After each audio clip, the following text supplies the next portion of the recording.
My fellow Americans, good evening. Let me begin by congratulating the team at NASA and our brave astronauts on the successful launch of Artemis II. It was quite something. It will be traveling further than any manned rocket has ever flown and will very substantially pass the moon, go around it, and come back home from a distance that has never been done before. It's amazing. They are on the way, and God bless them. These are brave people. We want to God bless those four unbelievable astronauts.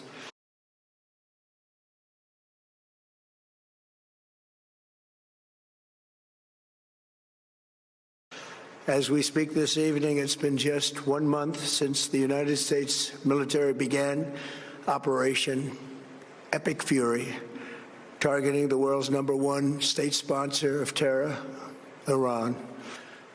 Never in the history of warfare has an enemy suffered such clear and devastating large-scale losses in a matter of weeks. Our enemies are losing in America, as it has been for 5 years under my presidency, is winning, and now winning bigger than ever before.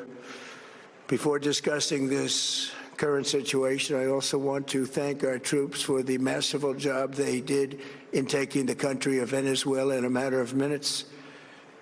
That hit was quick, lethal, violent, and respected by everyone all over the world. After rebuilding our military during my first term, we have by far the strongest military anywhere in the world, and now we're working along with Venezuela and are, in a true sense, joint venture partners. We're getting along incredibly well in the production and sale of massive amounts of oil and gas, the second largest reserves on Earth after the United States of America. We're now totally independent of the Middle East, and yet we are there to help. We don't have to be there. We don't need their oil. We don't need anything they have, but we're there to help our allies. Tonight, I want to provide an update on the tremendous progress our warriors have made in Iran and discuss why Operation Epic Fury is necessary for the safety of America and the security of the free world. From the very first day I announced my campaign for president in 2015, I have vowed that I would never allow Iran to have a nuclear weapon. This fanatical regime has been chanting death to America, death to Israel for 47 years. The U.S.-led war on terrorism is getting at least verbal support from some among a one-time adversary, Iran.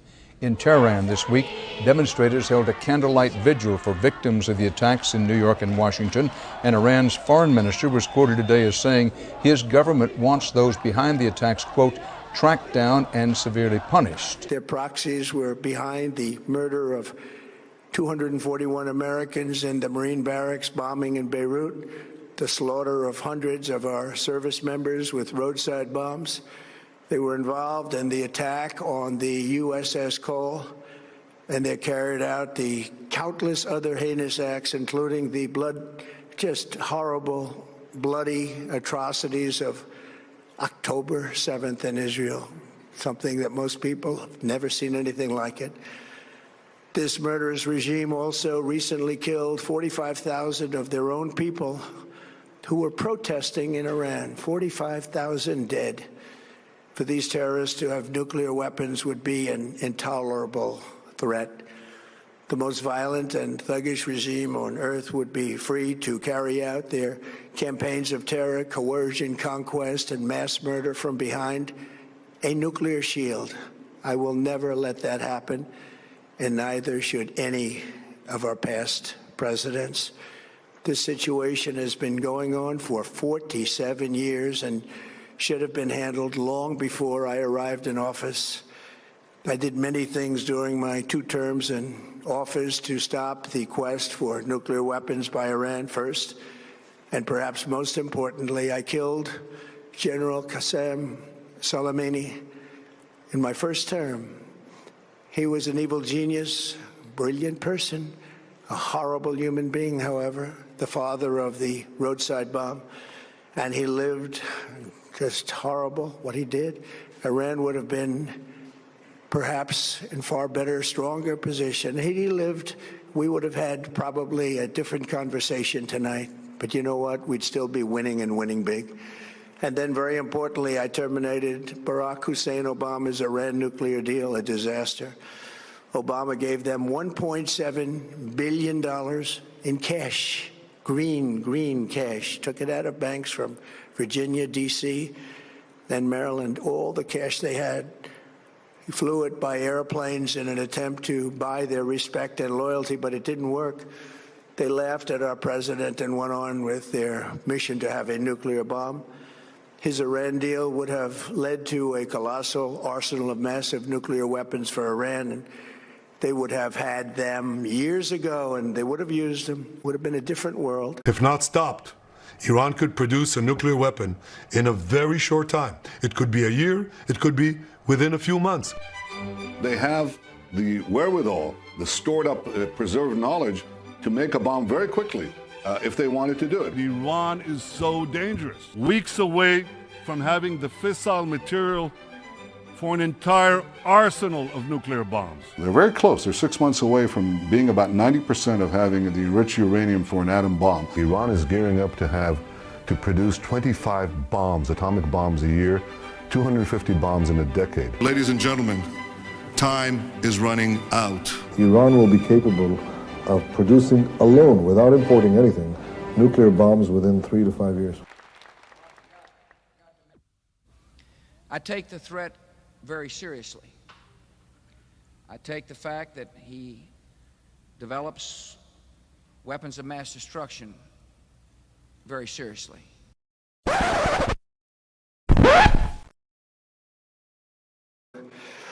There would have been no Middle East and no Israel right now, in my opinion, the opinion of a lot of great experts, had I not terminated that terrible deal. And I was so honored to do it. I was so proud to do it. It was so bad right from the beginning.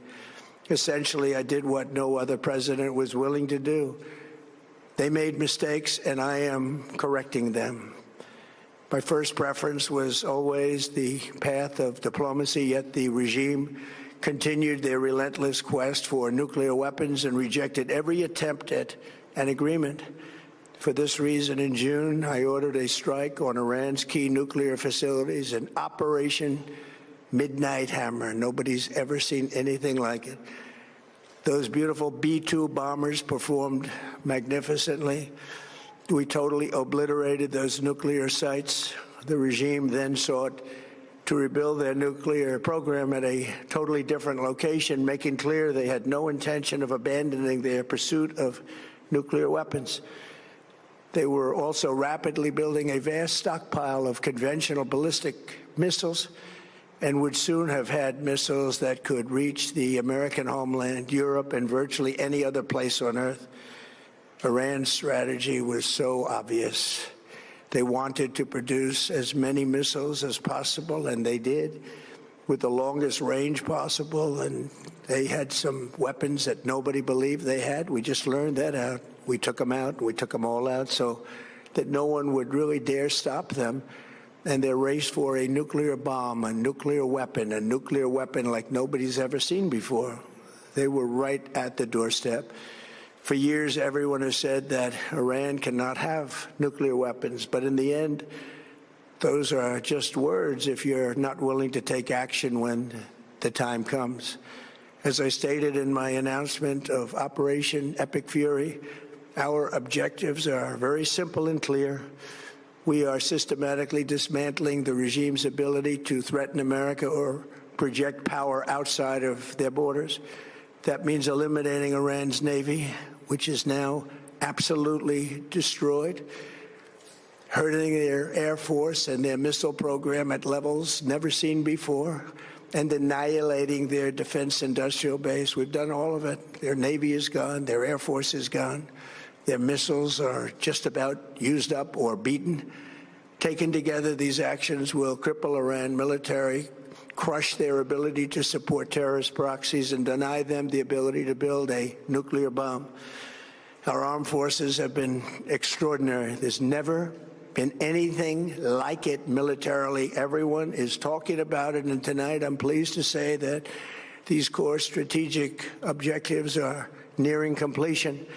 As we celebrate this progress, we think especially of the 13 American warriors who have laid down their lives in this fight to prevent our children from ever having to face a nuclear Iran. Twice this past month, I have traveled to Dover Air Force Base, and it's been something. I wanted to be with those heroes as they return to American soil, and I was with them and their families, their parents, their wives, their husbands.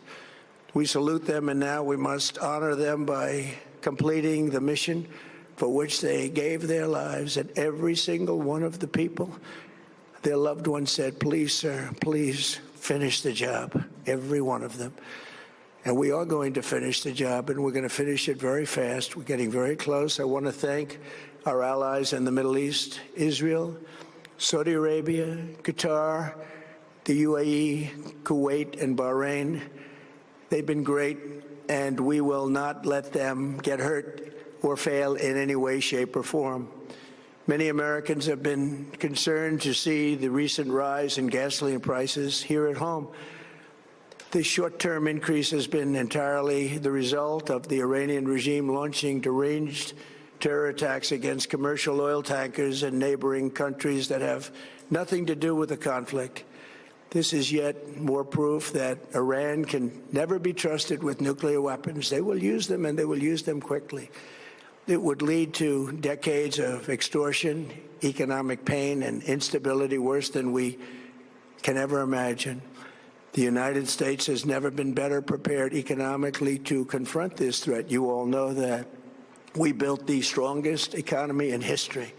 We're going through it right now, the strongest in history. In 1 year, we've taken a dead and crippled country. I hate to say that, but we were a dead and crippled country after the last administration and made it the hottest country anywhere in the world by far, with no inflation, record-setting investments coming into the United States, over $18 trillion, and the highest stock market ever, with 53 all-time record highs in just 1 year.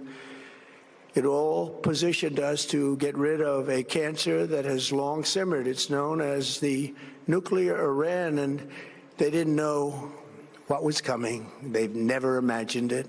Remember, because of our Drill Baby Drill program, America has plenty of gas. We have so much gas. Under my leadership, we are #1 producer of oil and gas on the planet, without even discussing the millions of barrels that we're getting from Venezuela. Because of the Trump administration's policies, we produce more oil and gas than Saudi Arabia and Russia combined. Think of that, Saudi Arabia and Russia combined. And that number will soon be substantially higher than that. There's no country like us anywhere in the world, and we're in great shape for the future. The United States imports almost no oil through the Hormuz Strait, and won't be taking any in the future. We don't need it. We haven't needed it, and we don't need it. We've beaten and completely decimated Iran. They are decimated, both militarily and economically and in every other way. And the countries of the world that do receive oil through the Hormuz Strait must take care of that passage. They must cherish it. They must grab it and cherish it. They can do it easily. We will be helpful, but they should take the lead in protecting the oil that they so desperately depend on. So to those countries that can't get fuel, many of which refuse to get involved in the decapitation of Iran, we had to do it ourselves. I have a suggestion. #1, buy oil from the United States of America. We have plenty. We have so much. And #2, build up some delayed courage. Should have done it before. Should have done it with us, as we asked. Go to the Strait and just take it, protect it, use it for yourselves. Iran has been essentially decimated. The hard part is done, so it should be easy. And in any event, when this conflict is over, the Strait will open up naturally. It'll just open up naturally. They're going to want to be able to sell oil because that's all they have to try and rebuild. It will resume the flowing, and the gas prices will rapidly come back down. Stock prices will rapidly go back up. They haven't come down very much, frankly. They came down a little bit, but they've had some very good days over the last couple of days. We've done actually much better than I thought, but we had to take that little journey to Iran to get rid of this horrible threat. With our historic tax cuts, where people are just now talking about receiving larger refunds than they ever thought possible. They are getting so much more money than they thought. That's from the great, big, beautiful bill. Our economy is strong and improving by the day, and it will soon be roaring back like never before. It will top the levels that it was a month ago. I've made clear from the beginning of Operation Epic Fury that we will continue until our objectives are fully achieved. Thanks to the progress we've made, I can say tonight that we are on track to complete all of America's military objectives shortly, very shortly.